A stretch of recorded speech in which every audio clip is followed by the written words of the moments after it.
আমি জাহান্নামে যাব? আমি তো মসজিদ, মাদ্রাসা, এতিমখানা, বৃদ্ধাশ্রম এমন কিছু নাই যে বাকি রাখছি। শত শত মসজিদ আমি করেছি, আমি কেন জাহান্নামে যাব? আল্লাহ বলবে, না, তুমি দান করেছিলে এই জন্য যে লোকজন তোমার দানশীল বলবে, দানবীর বলবে, আদেম তাই বলবে। ওটা তো তোমাকে বলা হয়েছে জাহান্নামে যাও, আমার কাছে কি চাও? Go to the hell fire.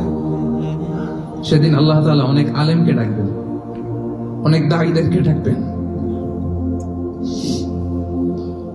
অনেক দুআত ইলাল্লাহদের তিনি ডাকবেন।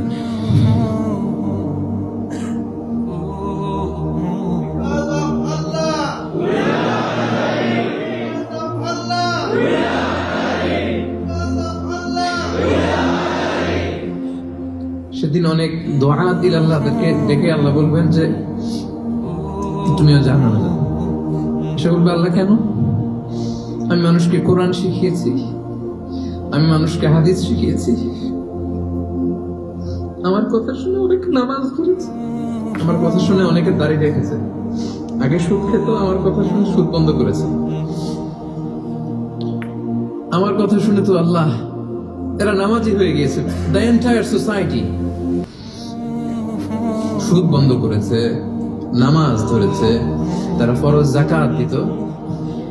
আল্লাহ আমি কেন জাহান্নামে যাব?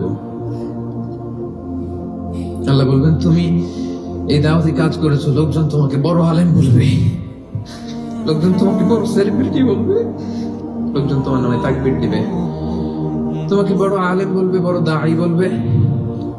এটা তো বলা হতো তোমাকে দুনিয়াতে, আল্লামা বলে ডাকা হতো তোমাকে,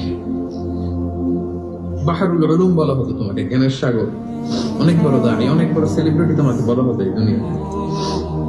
তো যা চেয়েছো তা তো পেয়েছো, আমার কাছে কি চাও? আমার কাছে তোমার জন্য কিছু নাই। Go to the hell fire.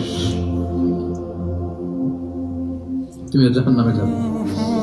আল্লাহ এরকম আলেম হওয়া থেকে আমাদেরকে তুমি বাঁচাও।